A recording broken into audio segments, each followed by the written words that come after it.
वो और मेरा यार, मैं अर्थात आत्मा और मेरा यार परमात्मा हृदय रूपी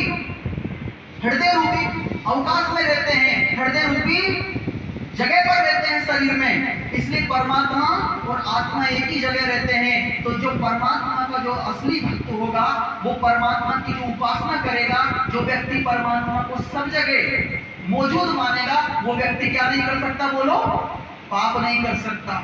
जो व्यक्ति परमात्मा को एक जगह मानता है, मंदिर में, मस्जिद में, गुरुद्वारे में, चर्च में एक जगह मानेगा और दूसरी जगह नहीं मानेगा, वो व्यक्ति क्या कर लेगा, मौका पाते ही पाप कर्म कर बैठता।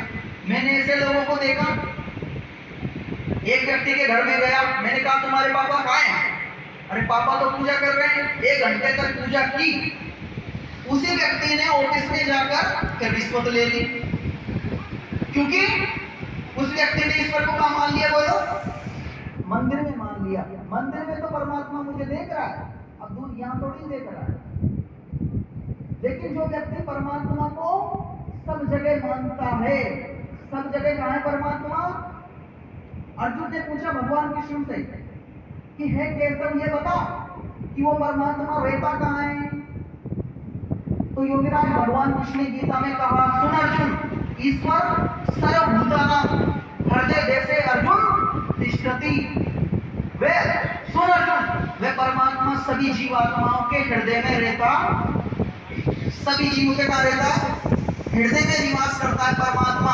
और वो फिर अर्जुन ने पूछा, अच्छा ठीक है, वे परमात्मा हृदय में रहता है, तो ये बताओ उस परमात्मा का नाम क्या है? तो योगीराज भगवान कृष्ण ने गीता के 18वें अध्याय में ये बात कही, ओम इत्येकक्षरं ब्रह्म। वे परमात्मा एक है, वे ब्रह्म सब जगह व्यापक है और उसका मुख्य नाम क्या है, बोलो, ओम है। परमात्मा का मुख्य नाम क्या है? ओम।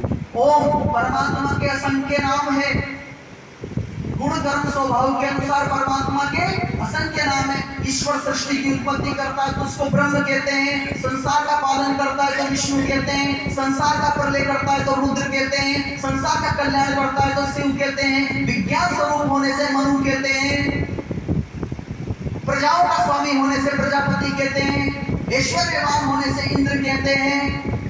कहा कि परमात्मा के असंख्य नाम है, लेकिन उसका मुख्य नाम क्या है, बोलो, ओम है। जैसे मेरा मुख्य नाम पवन है, लेकिन मैं अगर उपदेश देने का काम करूं तो आप मुझे क्या कहोगे, उपदेशक। मैं अगर दुकान चलाने लगूं तो आप क्या कहोगे, दुकानदार। मैं अगर कार चलाने लगूं तो आप क्या कहोगे, ड्राइवर, है जी। मैं अगर पढ़ाने का काम करूं तो आप क्या कहोगे, शिक्षक। मैं पढ़ने का काम करूं तो आप क्या कहोगे, विद्यार्थी। मैं अगर पुस्तक बेचने का काम करूं तो पुस्तक विक्रेता।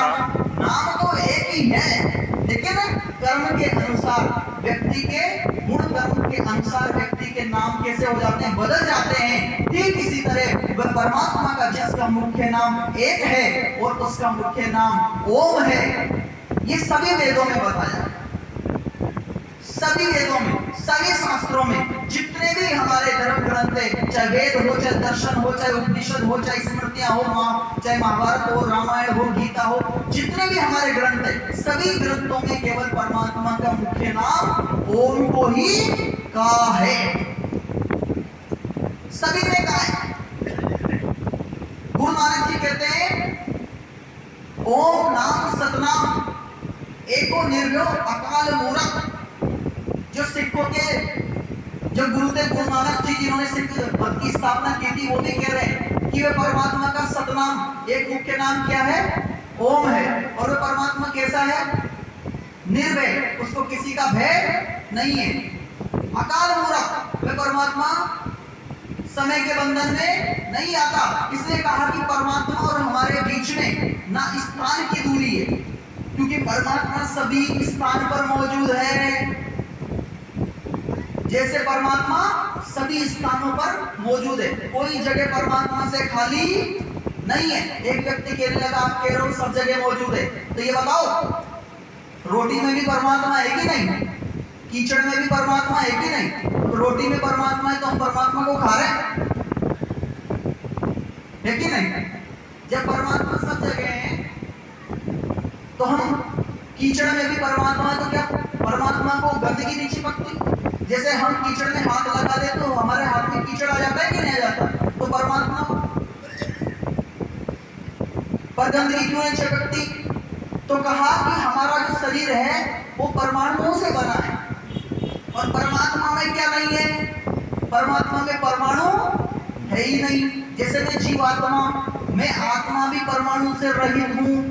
ये शरीर को गंदगी चिपक सकती, आत्मा को गंदगी नहीं चिपक सकती। ये जो हम जीवात्मा शरीर में 100 साल तक रह रहे हैं, शरीर में रहते हुए भी हमको शरीर की गंदगी नहीं चिपकती, क्योंकि हम कैसे हैं बोलो? निराकार। हम कैसे हैं? निराकार है। आत्मा निराकार है, आंखों से दिखाई नहीं देता। ठीक उसी तरह परमात्मा भी बोलो निराकार है। हमारे आपने देखा होगा घर में किसी व्यक्ति की मृत्यु हो गई, वो मर गया और आपके सामने ही मरा, और उसका जीव आपके सामने निकला, लेकिन आप किसी ने जीव को देखा शरीर से निकलते हुए कि जीव कैसे होता है? जीव को नहीं देखा ना। तो जैसे आप अपने शरीर में रहते हुए भी, इसी शरीर में जीवात्मा 100 साल तक रहता है, फिर भी आंखों से दिखाई नहीं देता। ठीक उसी तरह परमात्मा ब्रह्मांड में सब जगह व्यापक होते हुए भी आंखों से दिखाई नहीं देता। परमात्मा को देखने के लिए चरम चक्षुओं की नहीं, ज्ञान चक्षुओं की आवश्यकता होती है। परमात्मा ज्ञानी के निकट है और अज्ञानी से दूर है। परमात्मा ज्ञानियों के निकट है, ज्ञानी से दूर है। तो कहा परमात्मा सभी स्थानों पर मौजूद है, और परमात्मा कैसे? परमाणुओं से रहित है। जैसे मैं आत्मा परमाणुओं से रहित हूं, ना मैं कभी उत्पन्न होता, मैं कभी नाश होता, मैं जन्म और मृत्यु के बंधन से रहित हूं। ठीक इसी प्रकार परमात्मा भी कैसा है बोलो? निराकार।